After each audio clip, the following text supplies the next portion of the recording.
오늘도 예배자리에 오신 여러분을 환영합니다. 이 세상에는 사람의 생각으로 이해 안 되는 그러한 일들이 있습니다. 이성으로 또 판단하기 어려운 사건들이 있습니다. 여러 가지 사건들 중에서 가장 큰 사건이 어떤 사건이냐면 이 지구상에 예수님이 하나님의 아들로 온 사건이에요. 세상에 많은 영웅들이 이 세상에 왔다 갔지만 그 사람들은 그냥 다른 사람들보다 조금 뛰어나고 많은 업적을 남겨서 영웅으로 불려지고 있습니다. 그런데 예수님은 이 땅에 오신 영웅이 아니에요. 예수님은 이 땅에 하나님으로 오신 것입니다. 이 사건은 이 인류 역사에서 단 한 번 있는 사건이에요.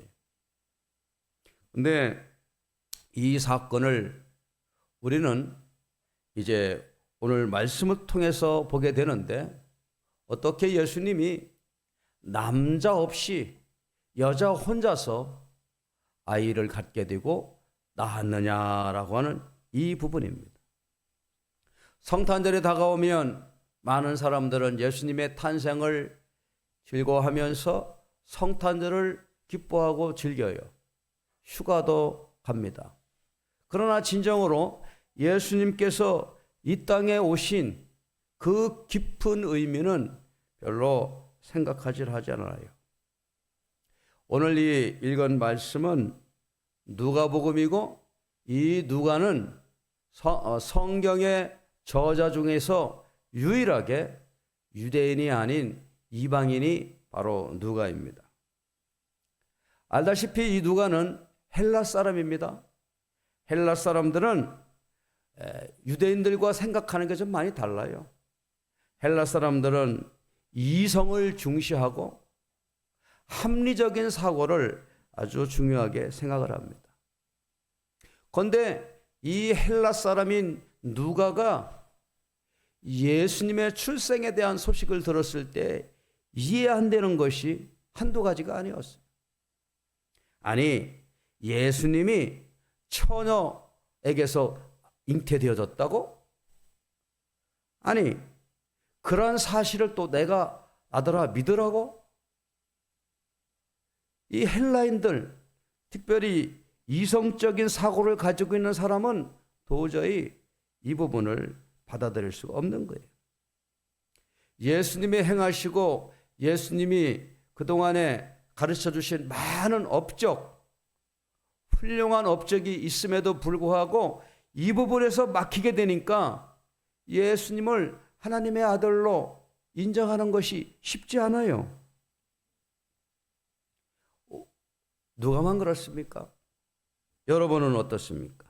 남자 없이 어떻게 아이를 가질 수가 있는가라고 하는 거예요. 자, 누가가 이 말씀을 기록하면서 누가처럼 비슷하게 생각하는 사람이 있었어요. 그분이 누구냐면 바로 데오빌로라고 하는 부분입니다. 자, 누가복음 1장 1절 보겠어요. 우리 중에 이루어진 사실에 대하여 처음부터 목격자와 말씀의 일꾼된 자들이 전하여 준 그대로 내력을 저술하고 붓을 든 사람이 많은지라 그 모든 일을 근원부터 자세히 미루어 살핀 나도. 누가도 이 하나님의 말씀을, 이 역사적인 사실을 이해되질 않았던 거예요. 누구만 그런 게 아니고 누가가 잘 아는 데오빌리라고 하는 이 고위층의 사람에게 예수님의 소식을 전해줘도 데오빌로도 똑같은 생각을 하는 거예요. 아니 어떻게 예수가 결혼도 하지 아니하고 그래 그 처녀의 몸에서 태어날 수가 있단 말인가. 이상하다 이거예요. 그런 일이 있을 수가 없다 이런 얘기. 그래서 누가는 자기가 보고 들은 그 사실을 하나도 빼지 아니하고 사실 그대로 기록했다 이런 말이에요. 자, 어떤 일이 있었는지 26절 다시 한번 읽어보겠습니다. 여섯째 달에 천사 가브리엘이 하나님의 보내심을 받아 갈릴리 나사렛이란 동네에 가서 이 예수님의 탄생하기 전에 먼저 그동안 나이가 많이 먹을 때까지 아이를 갖지 못했던 엘리사벳이라고 하는 그 여인에게 하나님께서 아들을 잉태케 했어요.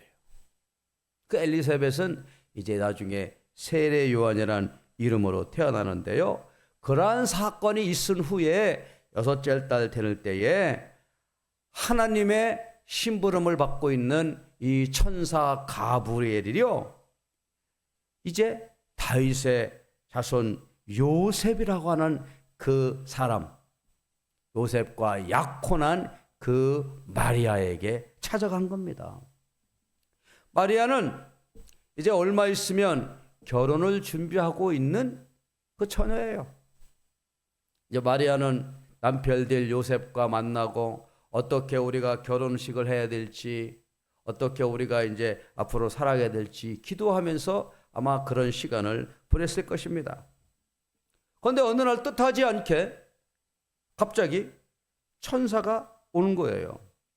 자, 27절인데요. 다 같이 한번 읽어보겠습니다. 시작. 다윗의 자손 요셉이라 하는 사람과 약혼한 처녀에게 이르되 그 처녀의 이름은 마리아라.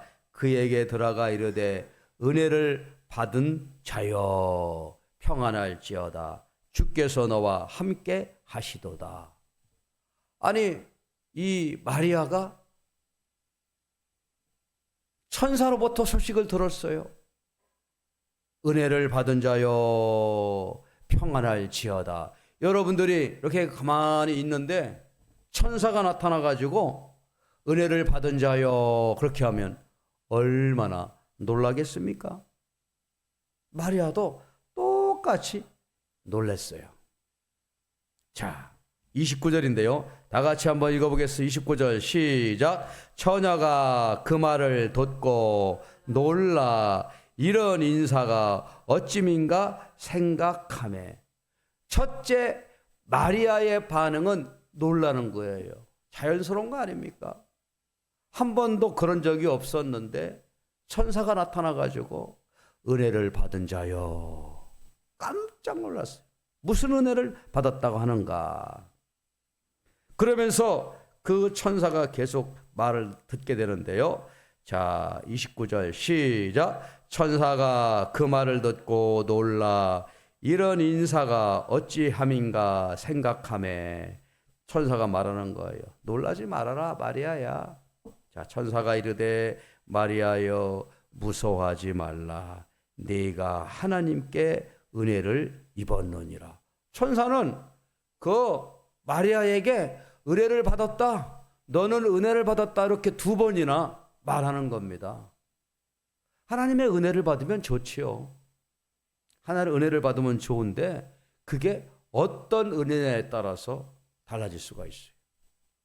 그런데 마리아에게는 전혀 생각지 않는 그러한 소식을 천사로부터 듣게 되는 거예요. 자, 31절 시작. 보라 내가 잉태하여 아들을 낳으리니 그 이름을 예수라 하라. 아니, 지금 결혼을 준비하고 약혼만 했는데, 그런데 아니 갑자기 천사가 나타나더니 마리아에게 마리아야 내가 아들을 낳을 것이다 그렇게 말하고 아들을 낳을 그 아이 이름까지 지어주는 거예요. 아들을 낳으면 이름을 예수라 지어라. 얼마나 참 기가 막힌 일입니까? 결혼을 해서 남편과 함께 사랑을 해서 아이를 낳으면 이게 축복이지만 자신은 결혼도 아직 하지 않은 상태에서 천사가 나타나오더니 은혜를 받은 자여, 은혜를 받은 자여 이렇게 이야기하더니 두려워하지 말아라. 네가 아들을 낳을 것인데 그 이름을 예수라 하라. 이 깜짝 놀라. 도대체가 이게 무슨 소린가? 가지고 마리아가 그냥 놀래가지고 큰일 납니다. 자, 34절 다 같이 읽어보겠어요? 마리아가 천사에게 말하되 나는 남자를 알지 못하니 어찌 이 일이 있으리까? 천사님, 저는 남자를 알지 못합니다. 아니 어떻게 이런 일이 있을 수가 있습니까? 저는 앞으로 곧 결혼을 준비하고 있는 사람인데 제가 아이를 가졌다 그러면 사람들이 저를 어떻게 보겠습니까? 내 약혼자인 요셉도 저를 어떻게 보겠습니까? 내가 부정한 일을 했다고 생각하지 않겠습니까? 왜 이런 일을 저에게 이렇게 하십니까? 아마 마리아는 놀라서 두려워서 그렇게 얘기했을 거예요. 그 당시요, 결혼을 앞둔 여자가 부정을 저지르면요, 돌에 맞아 죽어도 할 말이 없습니다. 마리아에게는요, 정말 청천벽력과 같은 엄청난 일이 이 순간에 일어난 거예요. 자, 하나님은 이 땅에 하나님의 아들을 보내실 때, 예수님을 보내실 때 이러한 과정을 통해서 보내셨어요. 헬라 사상과 이성적인 생각을 가지고 있었던 누가도 처음에는 이해가 되질 않았습니다. 지금도 많은 사람들이 예수님께서 성령으로 잉태되었다, 예수님은 남자 없이 태어났다 그러면 야, 그런 웃기는 소리 하지 말아라, 신화와 같은 소리다, 어떻게 그게 가능하냐, 예수 믿는 사람은 말도 잘 꾸며낸다고 이렇게 이야기를 합니다. 당사자였던 마리아 역시도 그 사실을 쉽게 받아들이지 못했어요. 우리야 뭐 당사자가 아니니까 그런가 보다 하지만 당사자인 마리아는 그게 얼마나 큰 놀라운 충격적인 사건이었겠습니까? 천사가 와가지고 네가 아들을 낳을 거다, 이름을 예수라 해라. 기가 막힌 노릇이죠. 그러니 마리아가 이렇게 얘기하죠. 나는 남자를 알지 못하는데 어찌 이런 일이 있습니까, 천사님? 나는 안 됩니다, 천사님. 그런 일이 있을 수가 없습니다. 놀라서 그렇게 얘기를 하니까 천사가 35절에서 이렇게 말합니다. 자, 35절인데요. 다 같이 읽어봅시다. 시작. 천사가 대답하여 이르되 성령이 내게 임하시고 지극히 높으신 이의 능력이 너를 덮으시리니 이러므로 나실 바 거룩한 이는 하나님의 아들이라 일컬어지리라. 마리아에게 천사가 얘기하는 거예요. 마리아야, 지극히 높으신 이의 능력이 너를 덮을 것이고 성령이 내게 임하셔서 너는 하나님의 거룩한 아들을 낳게 되는 것이다. 그런데요, 그 말을 들을 때 마리아 마음 가운데 하나님이 주시는 성령이 충만하니까 순종하는 마음이 생겼어요. 아직 내가 지금 갑자기 이게 무슨 상황인지 이해는 되질 않아도 하나님이 마리아에게 성령으로 덮으시고 또 천사가 지극히 높으신 이에 하나님의 능력이라는 그 소리를 듣고 마리아가 순종하는 마음을 갖게 되어졌어요. 자, 그래서 마리아는 이렇게 얘기합니다. 38절입니다. 시작. 마리아가 이르되 주여, 여정이 오니 말씀대로 내게 이루어지이다 하매 천사가 떠나 가니라 그랬어요. 여러분, 예수님께서 이 땅에 오신 것을 우리는 성탄절이라고 그렇게 얘기를 해요. 그리고 예수님께서 이 땅에 오신 목적은 하나님의 아들로 죄 가운데 빠져 있는 사람들을 구원하기 위해서 오신 것이 예수님의 이 땅에 오신 목적입니다. 그런데 예수님께서 이 땅에 오시는 과정이 어떤지는 우리가 보게 되는데, 오늘 읽은 말씀과 같이 주의 성령께서 결혼하지 아니하는 마리아에게 성령으로 잉태케 하시어서 그 마리아의 육신의 몸을 입고 이 땅에 오시게 한 겁니다. 당시 이 사실을 믿는다고 하는 것은 참 어려운 일이에요. 오늘날도 예수님께서 남자 없이 태어났다 믿는 사람이 그렇게 많습니까? 별로 없어요. 그것은 기독교가 만들어낸 신화다 이렇게 말을 합니다. 그러나 성경은 분명하게 이루어진 사실에 대하여 설명하고 있어요. 앞으로 우리가 살아가는 이 시대는 우리가 이성적으로 알지 못하는, 경험하지 못한 일들을 보게 될 것입니다. 그것은 바로 하나님께서 이 땅을 계획하신 여러 가지 일들 중에 하나인 구원과 주님이 다시 오실 그 재림의 사건이에요. 예수님께서 이 땅에 오시어서 이렇게 하나님의 지극히 높으신 이의 능력이 예수님을 잉태케 했고, 그 천사의 말대로 예수님은 이제 10달이 지나고 나서 어린 아기로 이 땅에 태어납니다. 그리고 태어나신 그 예수님은 이제 30살이 되어져서 하나님의 아들로서의 사역을 하시는데, 그 사역은 우리 인간들이 흉내낼 수 없는 하나님의 아들로서의 사역을 해가요. 눈먼 자를 고치시고, 수십 년 동안 불치병에 걸린 사람을 고치시고, 귀신 들려가지고 꼼짝하지 못하는 사람들을 귀신을 내쫓아 주시고, 물고기 2마리와 보리떡 5개를 가지고 5,000명을 먹이시고, 심지어는 죽은 자를 살리시는 놀라운 일을 행하셨어요. 이 모든 것들 역시도 우리 인간적인 그런 이성의 생각으로는 이해할 수가 없어요. 성경은요, 우리 인간적인 생각과 판단으로는 이해할 수 없는 일들이 많습니다. 그러나 오늘 예수님께서 이 땅에 오시는 그 과정이 어떤 것인지를 우리가 보면은, 지극히 높으신 이의 하나님의 능력이 우리에게 임하게 되면 이러한 놀라운 일이 벌어진다는 거예요. 자, 그래서 성경은 우리에게 중요한 말을 하고 있는데, 자, 37절 말씀입니다. 다 같이 누가복음 1장 37절 말씀을 한번 큰 소리로 읽어보겠습니다. 시작. 대저 하나님의 모든 말씀은 능하지 못하심이 없느니라. 사람은 대통령이라도 못하는 일이 많아요. 대통령이 뭐 다 할 수 있을 것 같아도 못하는 게 많고, 왕이라고 다 할 수 있는 게 아닙니다. 인간은 그렇습니다. 그런데요, 하나님은 능치 못함이 없으셔요. 하나님의 말씀은 능하지 못하심이 없느니라 라고 말씀하고 있습니다. 때문에 우리는 그 하나님을 믿고 나아가는 거예요. 여러분, 그렇습니다.